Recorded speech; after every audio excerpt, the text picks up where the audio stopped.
let's see, atherosclerosis. That's hardening of the arteries, right? Okay, doctor, you go ahead. Now, tell me why I should be interested. Let's take a look at a few of these slides, shall we? Consider a busy roadway or a conveyor belt in a hamburger restaurant. There are many ways of getting valuable nutrients from one place to another. Your arteries were designed to do this job quite well. Sometimes, however, something happens between the beginning and the end of that wondrous journey. Now, of course, your arteries don't look quite like that roadway we mentioned. No, as most any scientist can tell you, they more closely resemble a tiny college dormitory for women. Viewed through this special filter, the similarity is especially striking. Note the many branching, turning hallways. Different types of cells flow rapidly through the inside of the artery. But inside the vessel wall, the smooth muscle cells stay close together, aligned neatly in rows, along with the surrounding matrix of collagen and fibroblasts, things a flippant sort of person might just refer to as in-between materials. This regular type formation is the way the smooth muscle cells should stay. In this preparation, they're stained red. But now let's talk about atherosclerosis. First off, you need to know inflammation is a big part of it. It's there from start to finish. Well, okay, but what exactly is inflammation? The presence of inflammatory cells. I'll show you just a few of them. Monocytes are one kind. They can turn into macrophages. Then we have platelets, B lymphocytes, and T lymphocytes. Now, what causes all these cells to come in and inflame the situation? Some of the things that might put a person at risk would be high blood pressure, smoking, diabetes, and high cholesterol. But whichever risk factors are to blame, one of the first changes is in what we call the endothelium. The endothelium is the layer that lines the inside of the artery's lumen. Oh yes, the lumen is the actual inside part of the artery, like a hallway. It's where all the blood and other cells pass through, and the endothelium is its inner lining. It's like a coating on the thick muscular wall, which is packed with rows of smooth muscle cells, and their surrounding matrix. Here they are at higher magnification.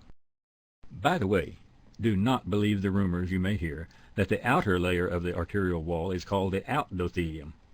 Virtually all biologists recognize this to be false. Now the endothelium, in one of the first signs of inflammation, becomes activated. Oh, now stop now. What in the world does that mean? Well, it becomes rougher or stickier, you might say. Here, activation is happening during the oxidation of LDL cholesterol. Remember, these images have been artificially enhanced. Under many microscopes, the intracellular processes depicted here might have a different appearance. Now, as these LDLs are oxidized, they release chemotactic agents, which attract inflammatory cells, like monocytes, which stain a light violet color on these slides. When they arrive, they stick to the endothelium. The monocytes then cross the endothelium to where the smooth muscle cells are, who are now slightly out of formation. As soon as a monocyte crosses over, it's called a macrophage. A simple name change, that's all.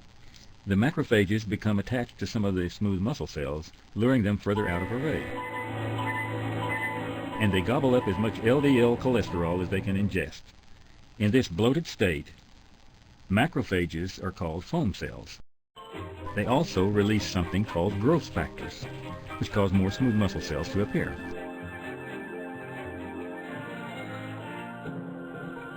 So by now, the arterial wall is getting much thicker and is pushing in, narrowing the lumen, or the inside of the tube. Besides macrophages and foam cells, there are many other inflammatory cells that are attracted to the site. Add in the new smooth muscle cells with their tendency to get out of array, and it's no wonder the endothelium is being pushed out of place into the hallway, lumen. Calcium deposits begin to appear, and lipid pools, along with areas of necrosis, or dead tissue, like a rotting wood floor. In the lumen, things have gone from normal to rather narrow, and that's not even taking into account all the inflammatory cells still showing up, like platelets. Remember that activated endothelium? Platelets stick to it too. Then they also latch onto each other, forming big clots. By this time, no one has an easy time getting through. There are lots of inflammatory cells everywhere, just crowding up the place. Now you may be wondering what keeps that endothelium from just collapsing into the hallway under all that pressure. Well, there's a hard fibrous cap that keeps getting plastered on. It gets thicker over time. But you know what can finally soften it? Those macrophages, when they get around smooth muscle cells, they release metalloproteinases. When the metalloproteinases soften the hard fibrous cap, the endothelium finally ruptures.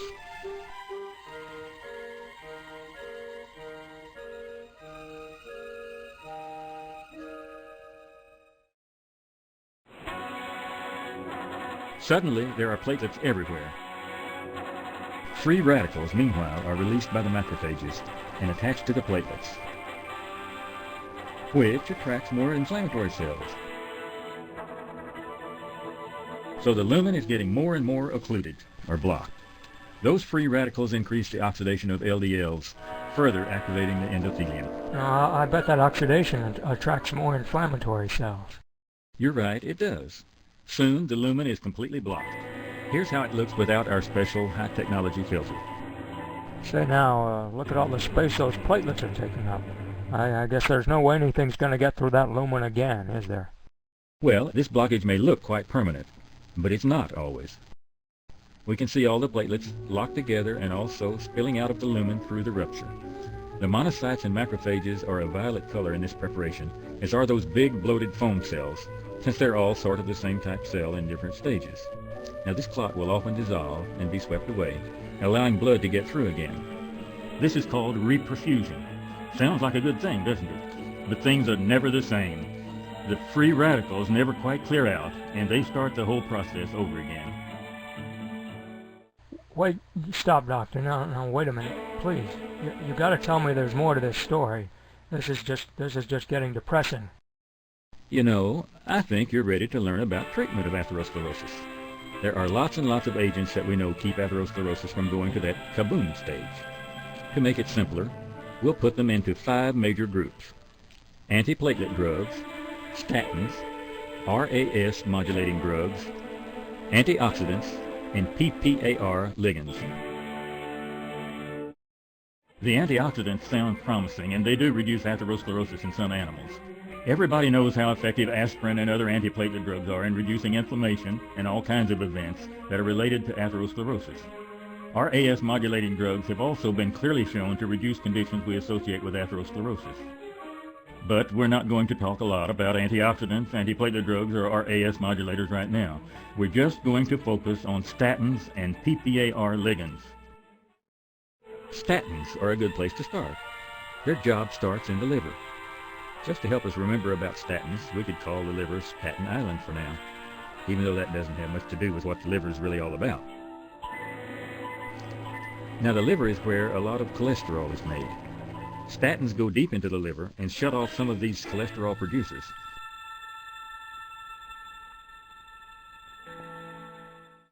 But it so happens that back in the artery, they've also been shown to have an anti-inflammatory effect, as well as a stabilizing effect on the endothelium. And statins seem to inhibit the growth of smooth muscle cells. Now we come to that last group, the PPAR ligands. The medical community is very interested in these. For one thing, they can penetrate the nucleus of an endothelial cell and block the adhesion genes, so these cells become less sticky. This, of course, has an effect on how many passers-by end up sticking around. PPAR ligands also reduce the number of new smooth muscle cells that appear. They even have the audacity to reduce the uptake of oxidized LDLs by macrophages, so there are fewer of these big bloated foam cells around. Now through all we've talked about, one recurring theme you may have noticed is this: inflammation is always present, from start to finish, looming in the background, ominously present throughout the atherosclerotic ordeal. But these treatments we've explored offer new rays of hope. A new day is dawning. A day when atherosclerosis can be prevented more often than treated. When the lamp of knowledge may illuminate even the dark recesses of our arteries, and having done that may help us all to make way for blood.